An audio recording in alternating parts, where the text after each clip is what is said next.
god. Oh look, and then I immediately set on fire. Yeah, that's bull crap. I'm climbing back over here. It's safer. The little cars that get you, man. My controller would stop acting up. Damn, I don't use. I'm out of ammo. Well, I think I use them.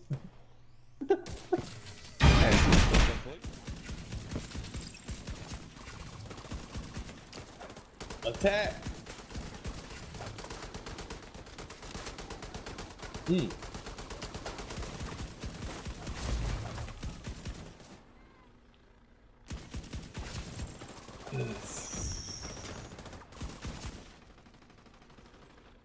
Watch behind on the side.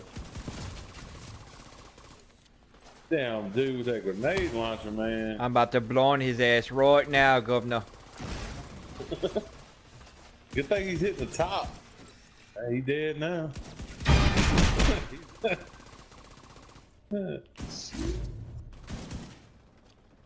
I mean, PvE still 16,000.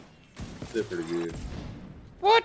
Oh shit! I'm glad that was shooting at you. Damn, that shit come by my head. Oh, she ain't getting away. Now she's on fire. Look at that shit. What is up, Gorilla Nation, and welcome back to a Division 2 build video. Hope you all are just having a fantastic day. But if you happen to be new to the channel, or you're just enjoying the content, then please be sure to ground and pound that like and subscribe button. Also, reach up there, trigger the bell, and turn on post notifications, so that way you never miss a live stream or a video that is uploaded. Well, I've only did one other marksman rifle build since Division 2 had dropped, and that was just recently entitled Update 6. It was utilizing the Perfect Vigilance chest piece, that's a tongue twister, and of course the 4-piece aces and eights. Well, I wanted to be a little more tankier than that, provide more support for my teammates, and of course also dish out enough damage. And with my potato aim, you know, not really in check, it's just getting worse but day by day. But you know, beggars can't be choosers. Then I wanted to kind of relive those Division 1 days, like the Deadeye build when it comes in correlation with, you know, PvE things. So I went into the laboratory and this is what I come up with. It is 4-piece aces and eights, 1 Badger Tough, and 1 Heliguard. The premise behind this, and the tricky part is actually getting the 11 defensive Legos to unlock and to utilize the perfectly unbreakable talent. Now, most aces and eights when it comes to the mask, holster, knee pads, and gloves are chocked full of nothing but offensive attributes along with offensive mod slots. So it's up to you to decide what to give up as far as a red Lego and place it with a blue. Because as you can see, as far as chest piece and backpack, I went with all blues as best as I could. And the best would be, you know, Heliguard and of course the Badger Tough. And then I had to decide what to sacrifice more or less on the holster and knee pads. You mostly can, you know, substitute in order, since you have to put a blue in place of a red anyways, then basically you're only going to get health or hazard protection on your mask, and you're going to get health on kill or armor on kill on your holster. And then on knee pads, you can get a percentage of armor, you can get a number-based value of armor, or you can get a percentage of armor. So it is up to you to decide on which one you choose. Now, you don't have to be this tanky. I'm pretty sure if you're anything like me, I made it through this, you know, the first raid with, you know, only 300k armor just fine. So with 383, then you're definitely tanky. That's for dang sure. So let's start with the weapons first, and then we'll go over the gear. Starting first with the SVD, the one that I like to use because it shoots, you know, the RPM wise just like a rifle, but you know, it is and hits a lot harder. And since you have to utilize a marksman rifle, the SVD is right up your alley, and especially the talent Lucky Shot, as you'll see in the gameplay coming up later on in the video. Magazine capacity is increased by 20%. Missed shots from cover have a 100% chance to return the magazine. So you can basically just, you know, pull the trigger as many times as possible and just, you know, I guess spray and pray, as the terminology is. And even your missed shots, you know, are going to come right back to you, so you can just keep firing for days. It's basically a better version of One Is None back from Division 1. And I'm a poet and didn't know it. Wow. And then of course we have Allegro and a stop, drop, and roll. Now, you don't have to use the Nemesis, but get the preparation while holster, gain 15% headshot damage when scoped with your current weapon, does come in handy, and the base damage of it is pretty nice as well. But other than that, what I like to mix it up with, and that is with the Commando. I'm looking for one with a better base damage on it, but it has Perfectly Naked on it. And Perfectly Naked is when your armor is depleted, gain 50% damage for 6 seconds. That is why I actually went a little above and beyond and went up to 100k health. Now, if I can kind of mix it up and probably take 40k armor and even put that on health, then that would be just as fine, and if not greater. Because I mean, if you used to playing with anything as far as berserk wise and health builds, then you're used to having your armor popped. And if you're used to that and used to surviving just off your health pool, then Perfectly Naked would be right up your alley. So that's why I tend to use both of them at the same time. So once my armor is popped, I just switch to the one with Perfectly Naked, and then once I heal back up and the NPCs subside until the next wave, then I'll go back to business as usual with the one with the lucky shot on it. But it's whatever your personal preference is. Now on to the gear itself. Aces and 8s, if you do not know what the talents are, you get plus 10% marksman rifle damage for 2 pieces. For 3, you get Dead Man's Hand. Flip a card by shooting an enemy with your marksman rifle.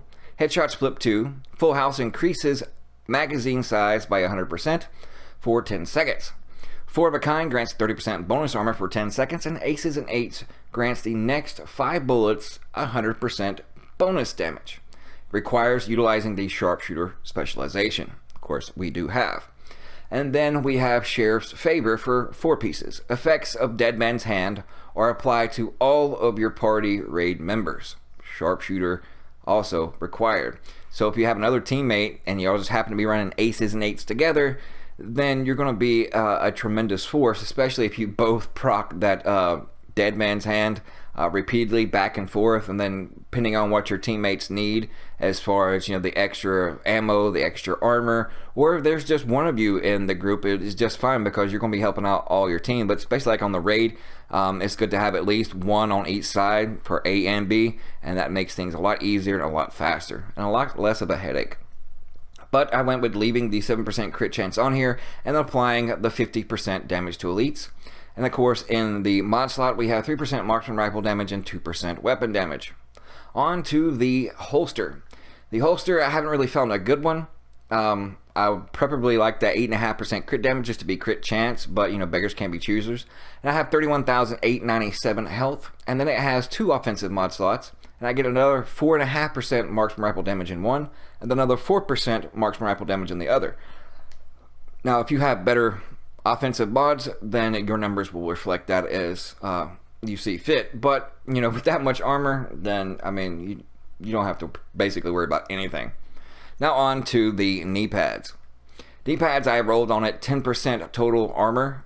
It did come with an offensive Lego, so I went with that option. I do have another pair that has 12% total armor, but I didn't want to completely destroy these Negotiators knee pads, so I just left them as is.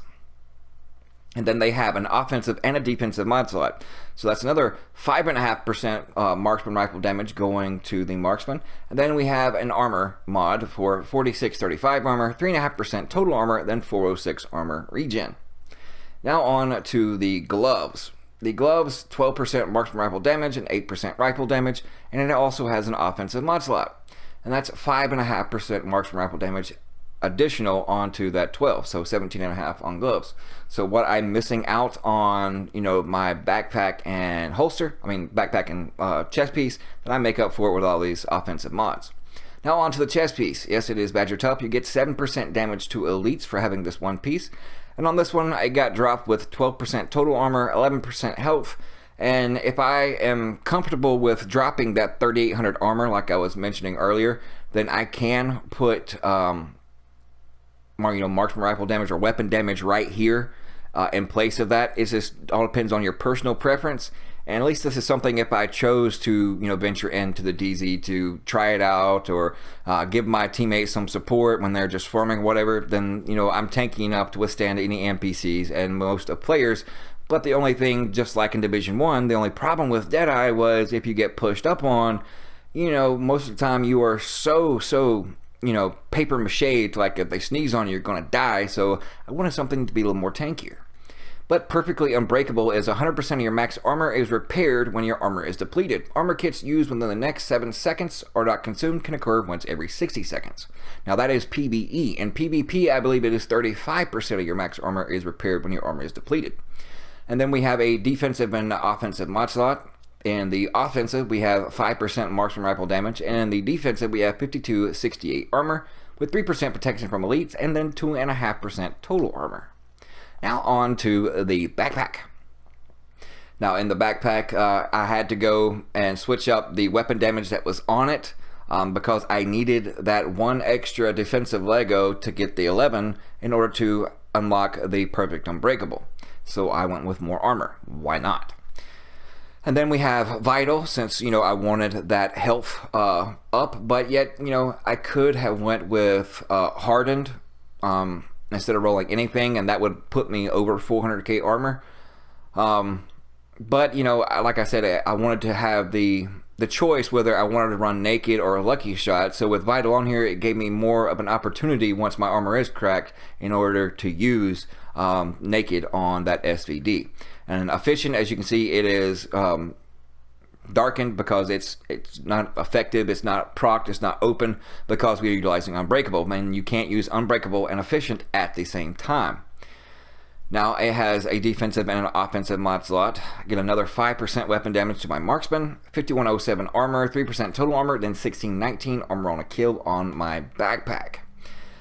Now it just depends on what you want to use when it comes to skills, whatever your personal preference are. You know, the chem launcher is pretty much your go-to. But yet, if you need, you know, some extra help with getting enemies to stand still, like I may do some time to time, so that way I can actually land the shots I need, then I will use the Firefly to blind them, so that way they stand still so I can actually shoot them.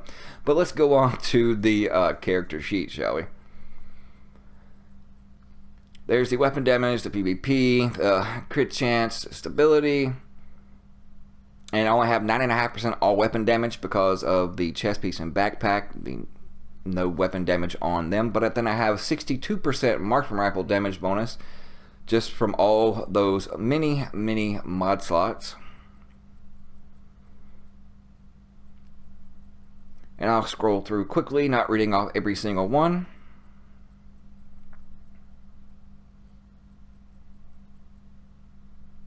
Nothing to write home about, but it's basically just to be tanky, to be a support role.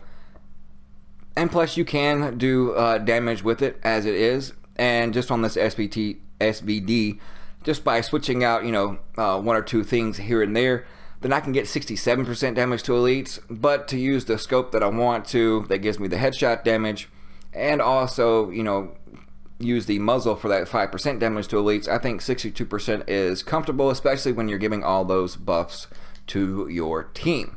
Now, either the gameplay is going to be after the vid, or you've already seen it at the beginning. But I hope you guys enjoy. Appreciate all the love and support. I have one more build coming up tomorrow, and boy, it's a doozy. But thank you guys so much for tuning in. Appreciate all the love and support. We'll see you punching later.